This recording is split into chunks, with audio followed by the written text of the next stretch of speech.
तो स्टूडेंट्स, मोल और Avogadro's number वाला टॉपिक हमारा ख़त्म हो गया।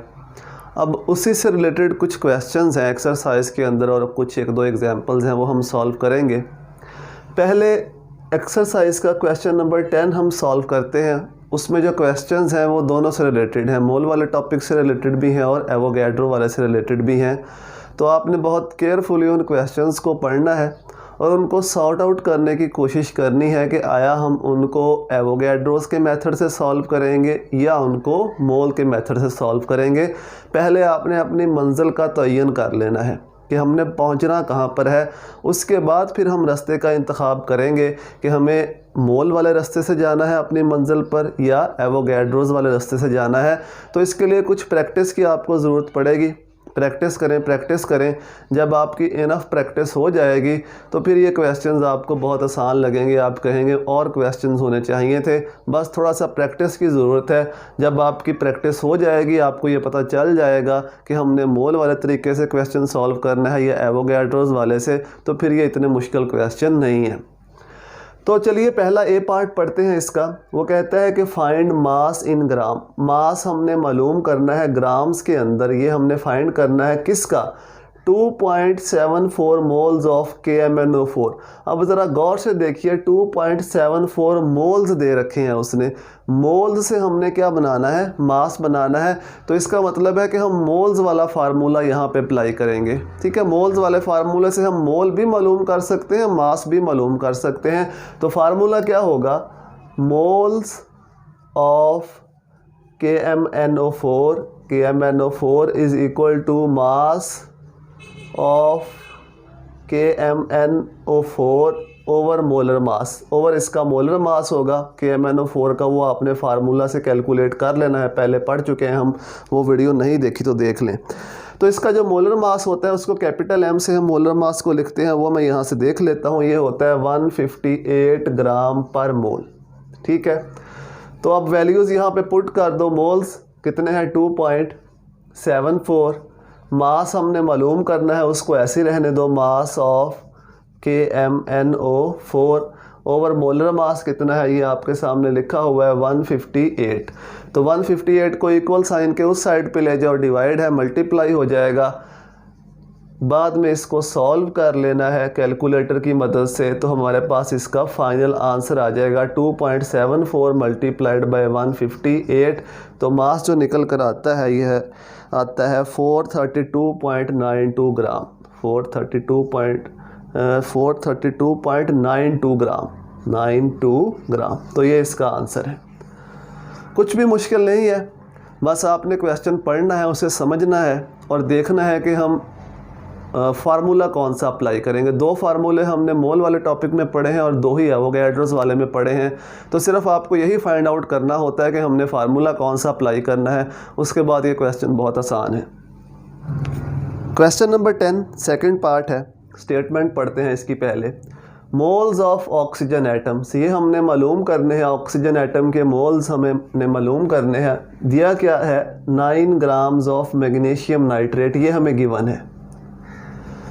देखो, अगर तो हमें ऑक्सीजन एटम का ही मास दिया होता तो हम डायरेक्ट फार्मूला अप्लाई करते, given mass by molar mass, हमारे पास मोल्स आ जाते। लेकिन अब प्रॉब्लम यहाँ पे ये है कि जो हमें मास दिया गया है वो पूरे कंपाउंड का, पूरे मॉलिक्यूल का मास दिया गया है। तो सबसे पहले हम क्या करेंगे? सबसे पहले हम इस पूरे कंपाउंड के मोल्स बनाएंगे इन 9 ग्राम्स की मदद से, क्योंकि जो 9 ग्राम है वो इस पूरे कंपाउंड का मास है। इस बात को समझो, 9 ग्राम जो है वो पूरे कंपाउंड का मास है। तो पहले इस पूरे कंपाउंड के हम मोल्स बनाएंगे, उसके बाद फिर बताएंगे कि उसमें ऑक्सीजन एटम के कितने मोल होंगे। ठीक है, तो पहले हम इसके मोल्स बनाते हैं। मोल्स ऑफ मैग्नीशियम नाइट्रेट, क्योंकि पूरे कंपाउंड का मास दिया हुआ है। कितना मास है? 9 ग्राम। मैग्नीशियम नाइट्रेट का मोलर मास कितना होता है वो हम यहाँ से देख लेते हैं। ये होता है 148। कैलकुलेट आपने कर लेना है। तो इसके जो मोल्स आ जाएंगे वो आ जाएंगे 0.0608 मोल्स। ये मोल्स आ गए, ये ऑक्सीजन के मोल्स नहीं आए। बच्चे यही गलती करते हैं कि इनको ऑक्सीजन के मोल समझ लेते हैं। मास पूरे कंपाउंड का दिया हुआ है तो मोल्स भी पहले पूरे कंपाउंड के आएंगे। अब हम कंपेयर करके निकालेंगे कि कितने ऑक्सीजन के मोल्स होंगे इस पूरे इन मोल्स के अंदर। तो मोल्स ऑफ ऑक्सीजन, ठीक है, ऑक्सीजन के मोल्स यहाँ पे हम लिख लेंगे। पहले एक मोल को देखो, अगर इसका एक मोल हो मैग्नीशियम नाइट्रेट का तो उसमें ऑक्सीजन के 3 × 2 6 मोल्स हैं, यानी एक इसका अगर मोल हो तो उसमें ऑक्सीजन के 6 मोल्स हैं। ये हमें इस फार्मूले को देख के पता चल जाता है। लेकिन एक्चुअली हमें कितना उसने पूछा है, उसने कहा है कि अगर इसके इतने मोल्स हो, मैग्नीशियम नाइट्रेट के इतने मोल्स हो तो उसमें ऑक्सीजन के कितने मोल्स होंगे वो हमने बताने हैं। तो अगर इतने मोल्स हो 0.0608 इतने मोल्स हो तो कितने होंगे ऑक्सीजन के, 6 को मल्टीप्लाई कर दो, 6 × 0.0608 तो हमारे पास ऑक्सीजन एटम के मोल्स आ जाएंगे जो कि बनते हैं 0.3648 मोल्स। तो इस तरीके से इसको सॉल्व करेंगे। तो चलिए सी पार्ट को सॉल्व करते हैं। पहले इसकी स्टेटमेंट देखते हैं।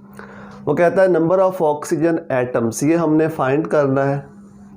ज़रा सोचो इसको हम कैसे सॉल्व करेंगे। Number of oxygen atoms in 10.37 gram of copper sulphate 5 hydrated, साथ वाटर के 5 मॉलिक्यूल लगे हुए हैं। तो ये दिया हुआ है हमें, ये हमने मालूम करना है। अब वो हमें तादाद पूछ रहा है, total number of oxygen atoms. जब हम तादाद की बात करते हैं, टोटल एटम्स या मॉलिक्यूल्स की बात करते हैं, तो इससे हमारे जहन में फ़ौरन आना चाहिए कि हमने एवोगैड्रोस नंबर की तरफ जाना है। तो हमने ऑक्सीजन के टोटल एटम्स बताने हैं। अगर हमारे पास इतना मास है कॉपर सल्फेट्स का, तो पहले हम कॉपर सल्फेट के मॉलिक्यूल बनाएंगे इस मास की मदद से। इस मास की मदद से कॉपर सल्फेट के मॉलिक्यूल्स बनाएंगे, क्योंकि डायरेक्ट हम नहीं बता सकते, पहले हमें इसके मॉलिक्यूल्स बनाना पड़ेंगे पूरे कंपाउंड के। तो यहाँ पे हम लिखेंगे molecules of copper sulphate. Avogadro's number का फार्मूला क्या होता है, गिवन मास 10.37, कॉपर सल्फेट का जो मॉलिक्यूलर मास है, जो मोलर मास होता है इसका, वो होता है 249.5 और इसे मल्टीप्लाई कर देंगे एवोगैड्रोस नंबर के साथ। हमारे पास टोटल मॉलिक्यूल्स या फार्मूला यूनिट्स आ जाएंगे जो कि बनते हैं 2.4 मल्टीप्लाइड बाई 10⁻22 मॉलिक्यूल्स या फार्मूला यूनिट्स आप इसे लिख सकते हैं। चूँकि ये आयनिक कंपाउंड है तो फार्मूला यूनिट का लफ्ज़ इस्तेमाल किया जाता है। तो ये हमारे पास आ गए मॉलिक्यूल्स या फार्मूला यूनिट्स। अब हम बता सकते हैं कि इतने मॉलिक्यूल्स के अंदर कितने ऑक्सीजन के एटम होंगे, क्योंकि हमें मास तो यही दिया हुआ है ना 10.37 ग्राम। उतने ग्राम में हमने मॉलिक्यूल्स बना लिए कि इतने मॉलिक्यूल्स होंगे। अब इतने मॉलिक्यूल्स में हमने बताना है कि कितने ऑक्सीजन के एटम होंगे। तो एक मॉलिक्यूल में तो हमें पता ही है कितने ऑक्सीजन के एटम होंगे, उसकी मदद से हम इजीली फाइंड कर सकते हैं। कॉपर सल्फेट 5 हाइड्रेटेड, इसके अंदर हमने ऑक्सीजन एटम्स बताने हैं, ठीक है, ऑक्सीजन एटम्स।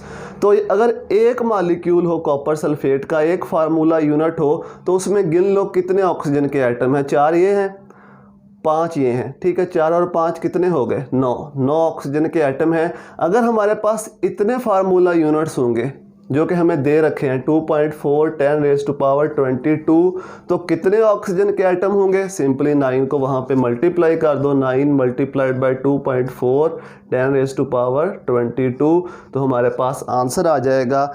टोटल ये बनते हैं 2.16 मल्टीप्लाइड बाई 10⁻23 एटम्स, यानी ऑक्सीजन के इतने एटम्स होंगे।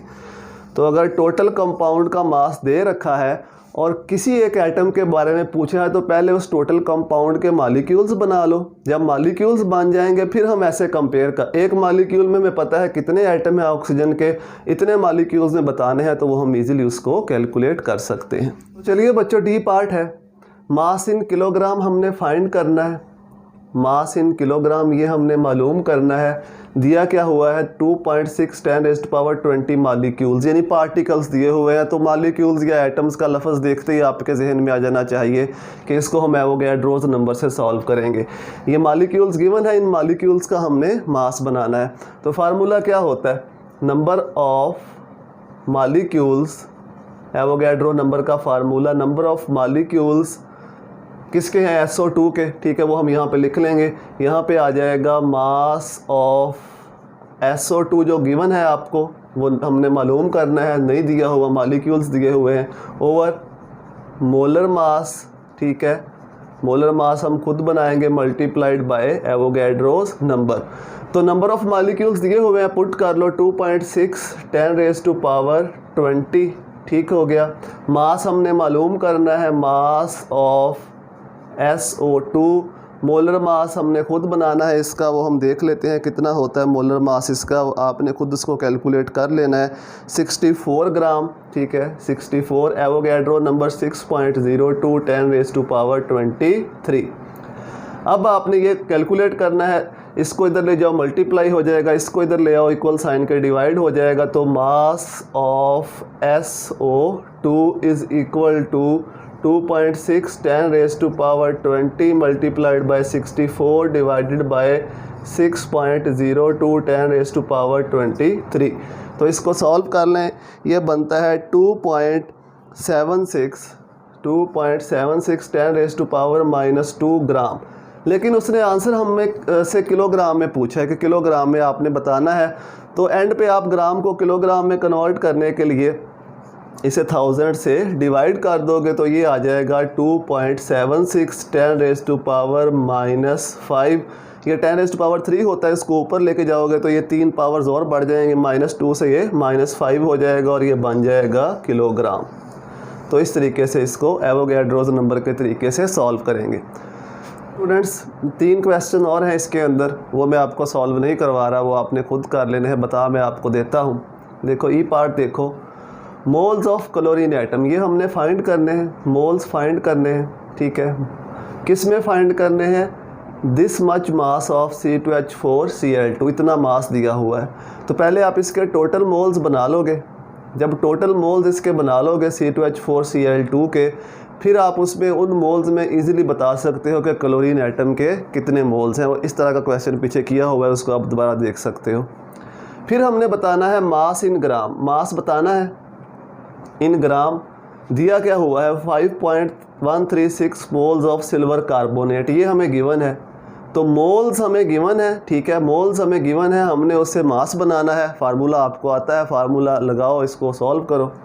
और लास्ट है मास ऑफ इन ग्राम, मास इन ग्राम हमने मालूम करना है, किसका मालूम करना है, इतने मॉलिक्यूल उसने दिए हुए हैं, ये मॉलिक्यूल्स हमें गिवन है, उनका हमने मास बनाना है।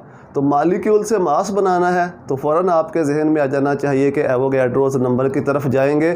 तो स्टूडेंट्स ये इतना मुश्किल नहीं है, थोड़ी प्रैक्टिस की ज़रूरत है। अगर आपकी प्रैक्टिस हो जाएगी तो फिर आपको लगेगा कि ये क्वेश्चन कम है और क्वेश्चन होने चाहिए थे, क्योंकि जब आप इनको समझ के करोगे, आपको समझ आना शुरू हो जाएगी, तो फिर ये क्वेश्चन करने में मज़ा भी आता है। तो प्रैक्टिस कीजिए, जितनी ज़्यादा प्रैक्टिस होगी उतना ही आपको ये ज़्यादा समझ में आएगा। कोई भी क्वेश्चन वो आपसे पूछ ले, इनसे हट के भी पूछ ले, तो आप इजीली उसका आंसर कर सकते हैं। चलिए एग्जाम्पल नंबर 8, डाटा मैंने आपके सामने लिखा हुआ है टाइम की बचत के लिए। वो कहता है हमारे पास मास ऑफ आइस, आइस का फार्मूला H2O होता है, ठीक है, जो वाटर का फार्मूला वही होगा, 10 ग्राम। इसमें हमने नंबर ऑफ़ मॉलिक्यूल्स बताने हैं, नंबर ऑफ़ ऑक्सीजन एटम्स बताने हैं, नंबर ऑफ़ हाइड्रोजन एटम्स बताने हैं और टोटल एटम बताने हैं। तो नंबर ऑफ़ मॉलिक्यूल्स मैंने पहले से फाइंड करके रखे हुए हैं। Number of molecules Avogadro's number का फार्मूला हम अप्लाई करेंगे। गिवन मास 10 ग्राम, वाटर का मोलर मास कितना होता है 18 ग्राम, उसको मल्टीप्लाई कर दो एवोगैड्रोस नंबर के साथ, इस सारे को सॉल्व करो तो आपके पास नंबर ऑफ़ मॉलिक्यूल्स आ जाएंगे। ये सिंपल आपने पहले पढ़ा हुआ है।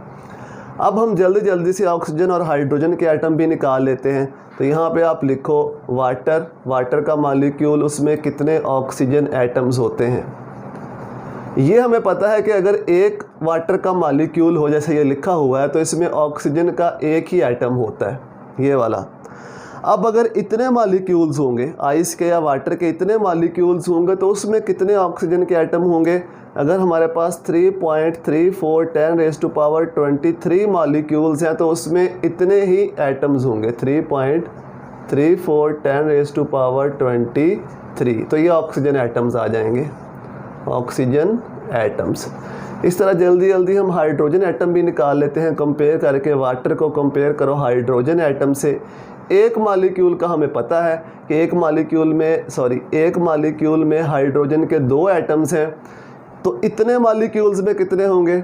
अगर इतने मालिक्यूल्स हैं 3.34 10⁻23, तो 2 को मल्टीप्लाई कर दो, 2 मल्टीप्लाइड बाई 3.34 10⁻23, इसको आपने मल्टीप्लाई कर लेना है 6.68 10⁻23, ये आ जाएंगे हमारे पास हाइड्रोजन एटम्स, H एटम्स।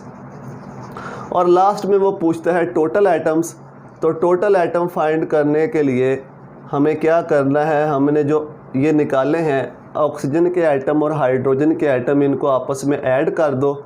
जो ऑक्सीजन एटम्स निकाले हैं, मैं यहाँ पे इसको सॉल्व नहीं कर रहा, खुद कर लेना है आपने, प्लस हाइड्रोजन एटम्स।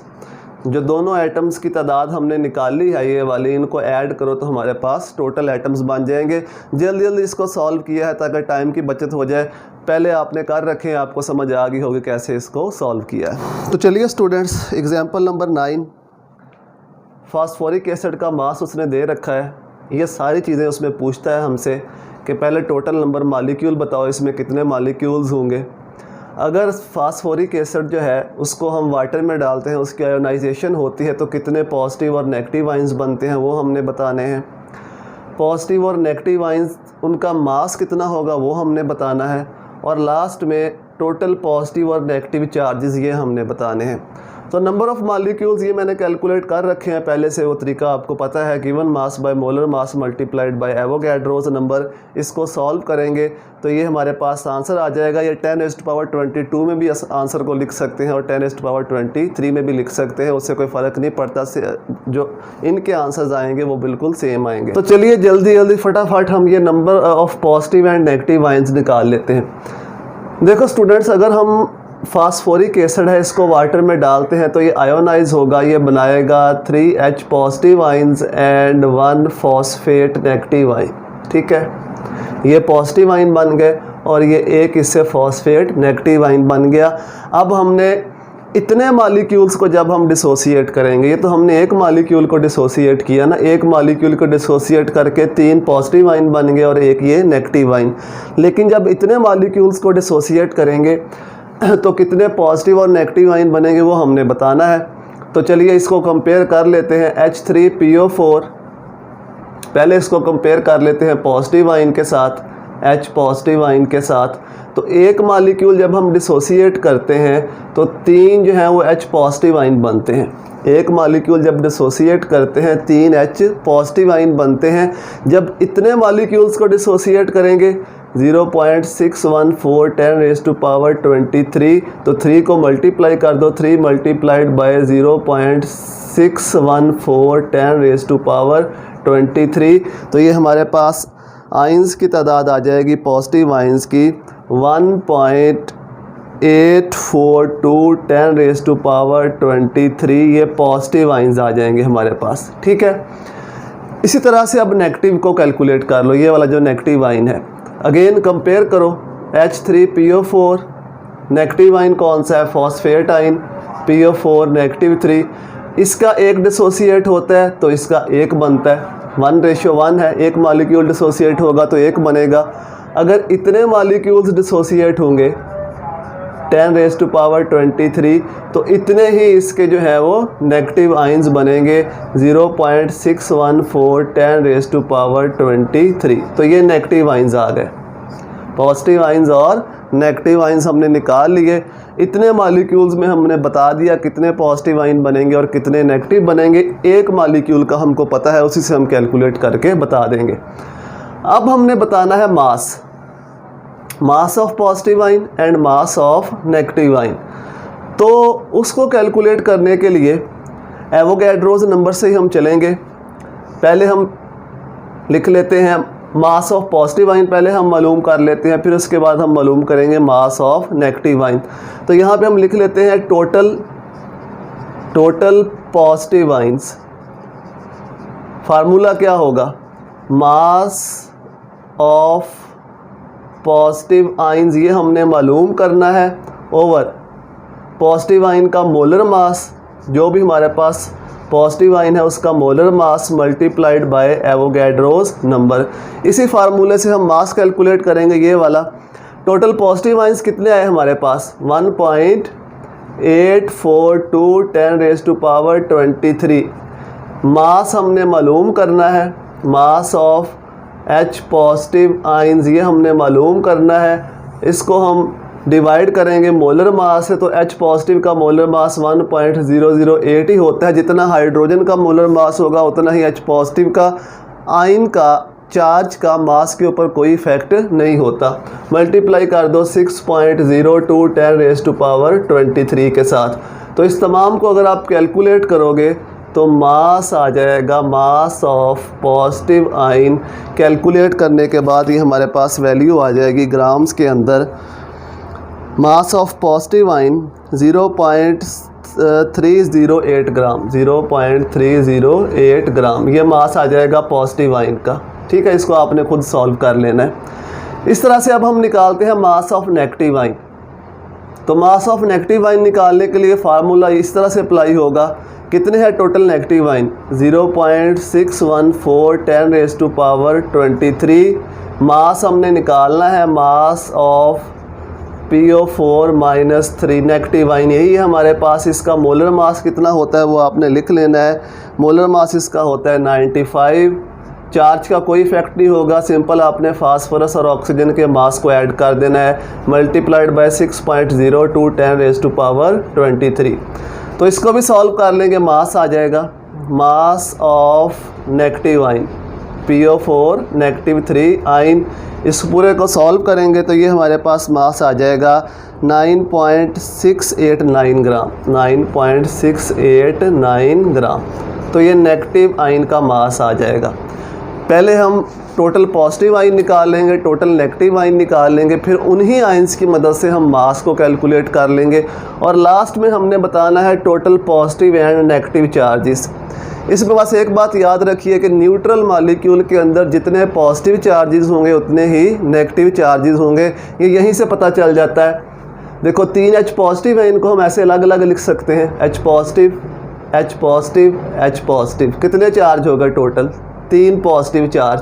3 पॉजिटिव हैं तो 3 ही कितने चार्जेस हैं? नेगेटिव हैं। तो न्यूट्रल मॉलिक्यूल के अंदर जितने पॉजिटिव चार्जेस होंगे उतने ही नेगेटिव चार्जेस होंगे, चार्जेस दोनों के इक्वल निकल आएंगे। तो इस तरह से इस एग्जांपल को हम सॉल्व करेंगे। तो बस यही था कुछ एवोगैड्रोस और मोल से रिलेटेड जो क्वेश्चन थे। एक्सरसाइज के क्वेश्चन भी मैंने आपको करवाए और ये एग्जांपल्स भी करवाई। मोल वाली 2 एग्जांपल्स हैं वो आप खुद सॉल्व कर लोगे, वो इतनी मुश्किल नहीं है। तो अगर आपको ये हेल्पफुल लगता है अपने दोस्तों के साथ शेयर करें, उनको भी बताएं ताकि वो भी यहाँ से हेल्प ले सकें। दुआओं में याद रखिएगा। अल्लाह हाफिज़।